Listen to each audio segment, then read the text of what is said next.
علیہ وسلم کے ساتھ مدینہ کے ایک باغ میں تھا. اس باغ کا دروازہ بند تھا.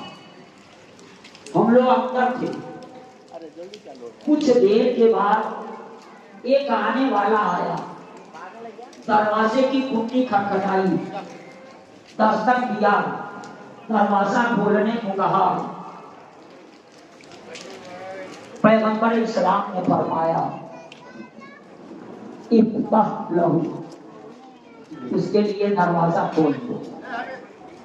وبشرہ بالجنہ، اور اس آنے والے کو جنت کی خوشخبری دو.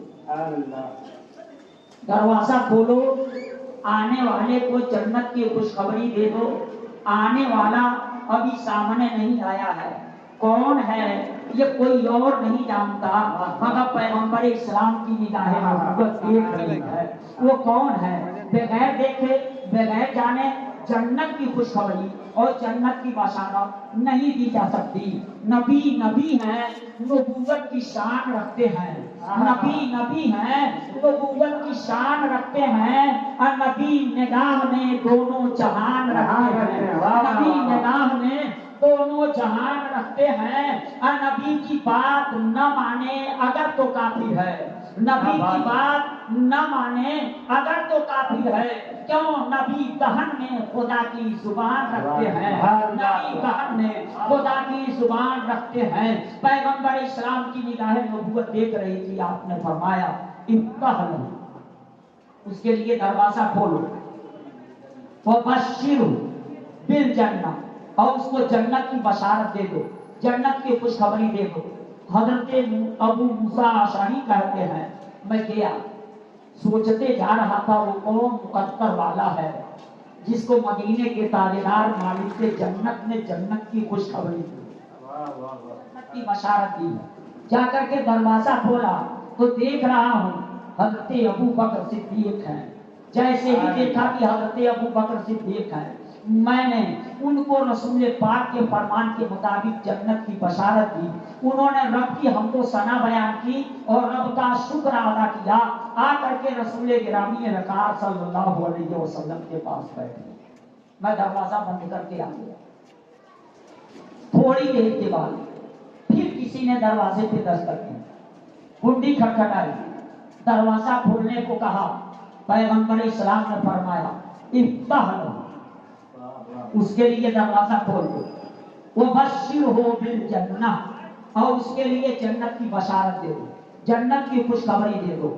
یہ کہتے ہیں حضرت ابو موسیٰ اشعری رضی اللہ تعالی عنہ. میں پھر سوچتے گیا یہ کون مقدر والا ہے جس کے لیے آقا نے یہ فرمایا ہے. میں دروازہ کھولا تو دیکھ رہا ہوں کہ حضرت عمر فاروق اعظم رضی اللہ تعالی عنہ ہیں. میں دروازہ کھولنے کے بعد ان سے پیغمبر اسلام کے فرمان کے مطابق ان کو جنت کی خوشخبری، جنت کی بشارت دی. انہوں نے بھی رب کی حمد و ثنا بیان کی اور رب کا شکر ادا کیا. اس کے بعد دروازہ بند کر کے پھر میں چلا آیا.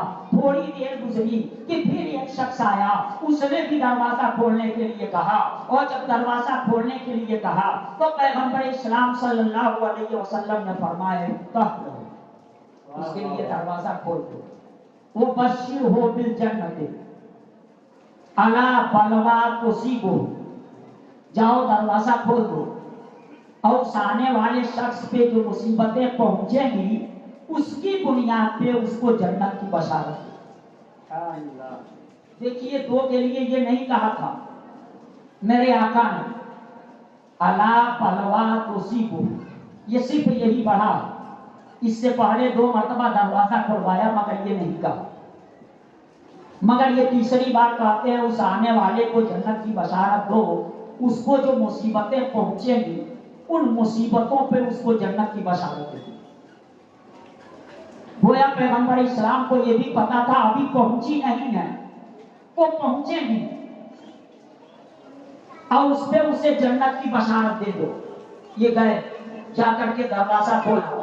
اور جب دروازہ کھولا تو دیکھ کیا رہے ہیں کہ سامنے عثمان غنی رضی اللہ عنہ ہیں. عثمان غنی سامنے ہیں. ان سے اس بات کو بتایا. پیغمبر اسلام نے اس طرح سے فرمایا ہے جو مصیبتیں آپ پر پہنچیں گی اس کی وجہ سے آپ کو جنت کی بشارت ہے۔ مسلمانوں یہ وہی مصیبتیں تھیں جو محاصرے کے اندر آپ کو دی جا رہی تھی۔ آپ کے گھر کا محاصرہ کر لیا تھا بلوائیوں نے، اور بلوائیوں نے محاصرہ کر کے اور آپ پر جو کچھ کیا، یہاں تک کہ پانی کے لیے آپ کو دقت ہوئی، اور تب آپ چھت پہ چڑھ کر کے اور مجمع سے پوچھے کیا اس میں علی ہے؟ لوگوں نے کہا علی مرتضیٰ نہیں ہے۔ پوچھا کیا اس میں زبیر ہیں؟ لوگوں نے کہا اتفاق سے وہ بھی نہیں ہے۔ تو عثمان غنی نے کہا کہ مولا علی کو خبر کر دو کہ وہ میرے لیے کچھ پانی کا انتظام کرے۔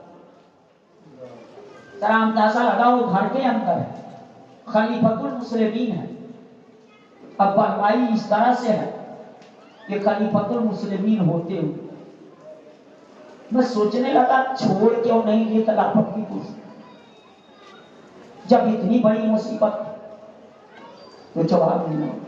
عثمان غنی نے بتایا کہ مجھ کو آقا نے فرمایا تھا کہ رب کائنات تجھے لباس دے گا اور دنیا اس کو اتارنے کی کوشش کرے گی، مگر تم نہ اسے اتارو۔ وہ لباس کوئی اور نہیں تھا، وہ خلافت تھی، اس لیے ہر ظلم برداشت کیا مگر اسے اتارنے کو تیار نہیں ہوئے۔ ان کو پتا تھا کہ مجھے شہید ہونا ہے، بلوائی نہیں چھوڑنے والے ہیں، مگر اس کے باوجود آپ نے ضبط سے کام لیا۔ مولا علی نے آپ کے لیے پانی کا انتظام کیا، مشکیزے میں بھر کر کے پانی بھجوایا، جو کسی طرح سے آپ کے پاس کچھ پانی پہنچ پایا تھا۔ آپ اپنے گھر کے اندر ہیں، مگر یہ حالت ہے مسلمانوں، وہ عثمان غنی ہیں، اس عثمان غنی کا مقام ان کا کتنا بلند مرتبہ ہے۔ آج میں نے دیکھا کہ جب وہ پہلی مرتبہ چنے گئے خلیفہ تو ان کا حال یہ تھا کہ وہ خطبہ دینے کے لیے کھڑے ہوئے تو کچھ نہیں کہہ پائے۔ انہوں نے اتنا ہی کہا پہلی مرتبہ گھوڑے پہ سوار ہونا بڑا مشکل ہے۔ یہ ان کا جملہ تھا، پہلی مرتبہ گھوڑے پہ سوار ہونا بڑا مشکل ہوتا ہے۔ ہمارے خاندان میں کوئی خطیب نہیں ہوا ہے، مگر ہم کو اللہ سے امید ہے کہ ان قریب رب کائنات ہم کو خطابت کے قدرت عطا ہوگی۔ زندگی رہی تو میں آپ کے سامنے خطاب کروں گا۔ یہ عثمان غنی نے لوگوں سے کہا، مگر اس کے نیچے دیکھا بریلی کے تاجدار اعلیٰ حضرت امام احمد رضا خان فاصل بریلوی علیہ رحمت و رضوان جہاں اسے پڑھا وہی دے رہے ہیں۔ شان دیکھو اور ان کا مقام دیکھو اور ان کی خطابت دیکھو، ان کا علم دیکھو تو پتا چلے گا کہ اس کے بعد جب جمعے کا دن آیا اور جب جمعے کے دن یہ ممبر پہ گئے تو جانتے ہیں 3 زینے کا وہ ممبر تھا، 3 کا۔ میرے آقا پہلے سے خطبہ دیتے تھے، جب خلیفہ ہوئے پہلے نمبر پر صدیق اکبر تو وہ دوسرے زینے پہ بیٹھ کر کے خطبہ دینے لگے۔ جب عمر فاروق اعظم کا دور ہوا تو وہ تیسرے زینے پہ بیٹھ کر کے خطبہ دینے لگے۔ مگر مسلمانوں یہ تیسرے خلیفہ، اب تو تینوں زینہ ختم ہو گیا تھا، پھر یہ بیٹھے تو کہاں بیٹھے؟ تو عثمان غنی پہلے زینے پر جس پہ پیغمبر اسلام بیٹھا کرتے تھے اس زینے پہ مسلمانوں یہ عثمان غنی بیٹھ کر کے خطبہ دیے، اور جب خطبہ سے فارغ ہوئے، نماز سے فارغ ہوئے تو ان سے اس کی وجہ پوچھی گئی تو انہوں نے جو جواب دیا، بریلی کے تاجدار فرماتے ہیں جواب کو تول ہو، کتنا وزنی جواب تھا۔ انہوں نے جواب میں یہ کہا تھا میں دوسرے پہ اس لیے نہیں بیٹھا کہ ہو سکتا ہے کسی کو اس بات کا گمان گزرے کہ میں صدیق اکبر کی برابری کر رہا ہوں یا صدیق اکبر کے ہمسر ہوں، اور جب تیسرے پہ بیٹھتا تو لوگ سوچتے کہ میں عمر فاروق اعظم کے برابر ہوں، اور میری غیرت کو یہ گوارا نہیں تھا کہ میں صدیق اکبر کی برابری کروں یا عمر فاروق اعظم کی برابری۔ یہ میری غیرت کو گوارا نہیں تھا۔ میں پہلے پہ اس لیے بیٹھا کہ کوئی سوچ بھی نہیں سکتا کہ یہ امتی نبی کی برابری۔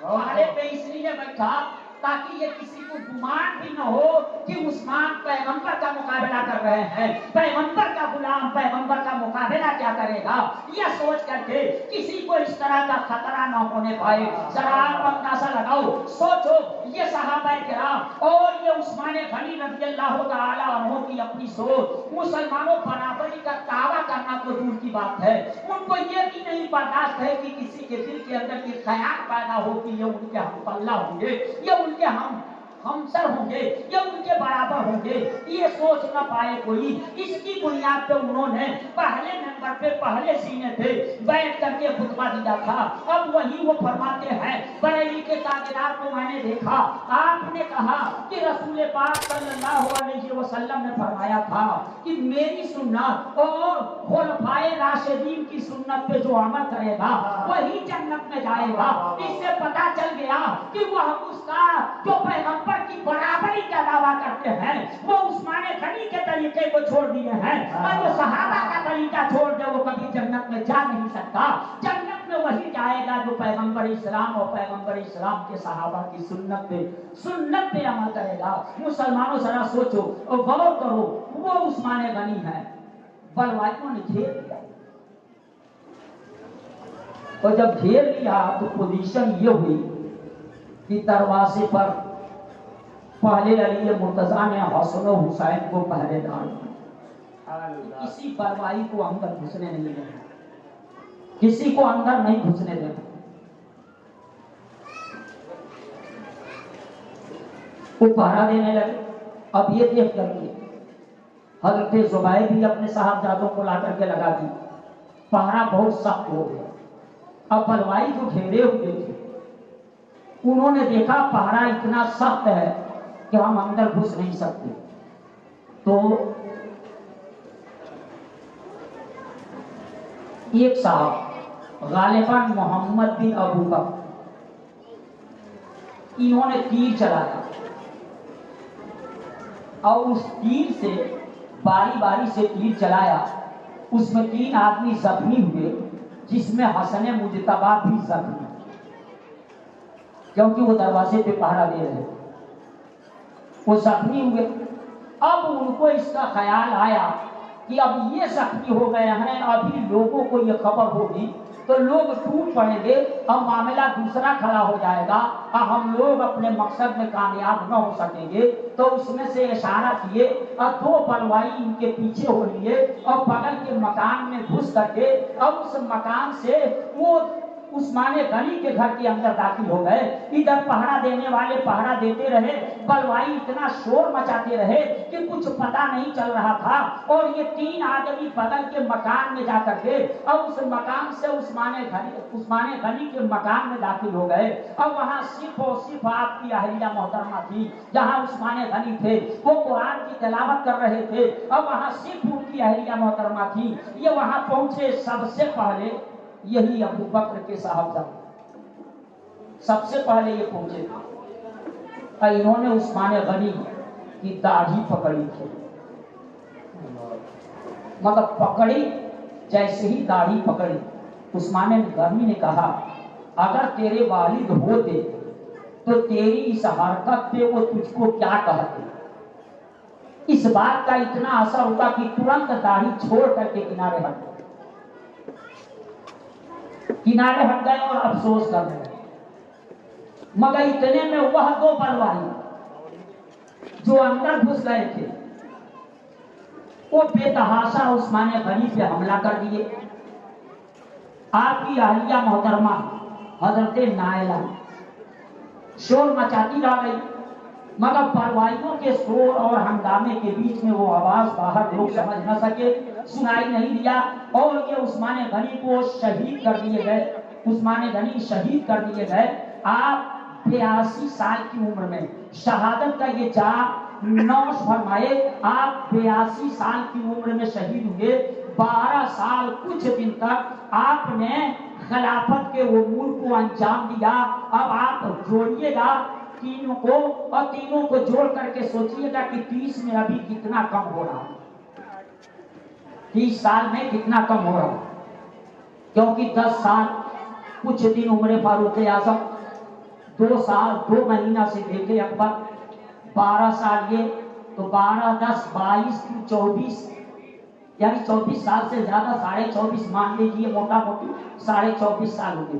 اب پیغمبر اسلام صلی اللہ علیہ وسلم نے فرمایا تھا خلافت راشدہ 30 سال، اس کے بعد ملوکیت آ جائے گی. آج ہمیں اس کی بات کرنی ہے جو رشتے میں رسول پاک صلی اللہ علیہ وسلم کے چچا زاد بھائی ہیں، جو رسول پاک کی قیادت میں جن کی پرورش کی ہوئی ہے، جو داماد پیغمبر بھی ہیں، جو فاتح خیبر بھی ہیں، جو باب مدینۃ العلم بھی ہیں، جو سرتاج خاتون جنت بھی ہیں، جو حسنین کریمین کے ابا جان ہیں، وہ ہیں علی مرتضیٰ رضی اللہ تعالیٰ عنہ. ان کی شان کیا ہے اور ان کا علم کیا ہے، ان کا مقام کیا ہے، بس اس سے اندازہ لگایا جا سکتا ہے کہ انہوں نے کہا تھا کہ یہ 30 پارے کا قرآن ہے، 30 پارے کا. اگر میں صرف بسم اللہ الرحمن الرحیم کی تفسیر لکھوں تو 70 اونٹوں کا بوجھ بن جائے. لوگ سوچتے ہوں گے آیا صرف بسم اللہ الرحمن الرحیم کی تفسیر 70 اونٹوں کا بوجھ کس طرح سے ہو جائے گا. اس کو سمجھنے کے لیے دل و دماغ کو حاصل کرو.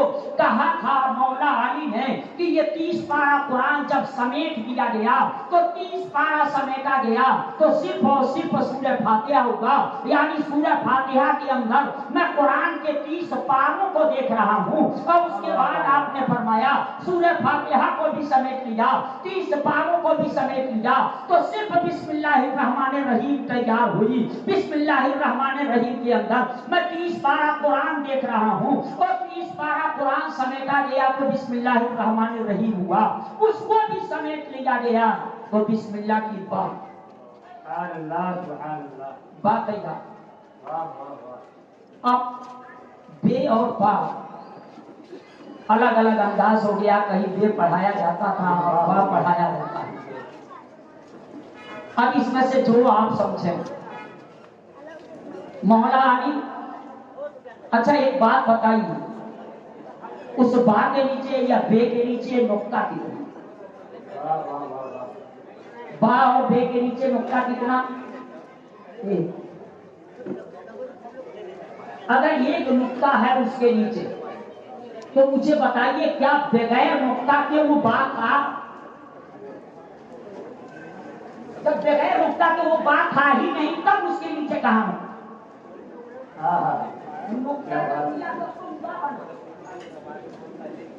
بغیر نقطے کے وہ با تھا ہی نہیں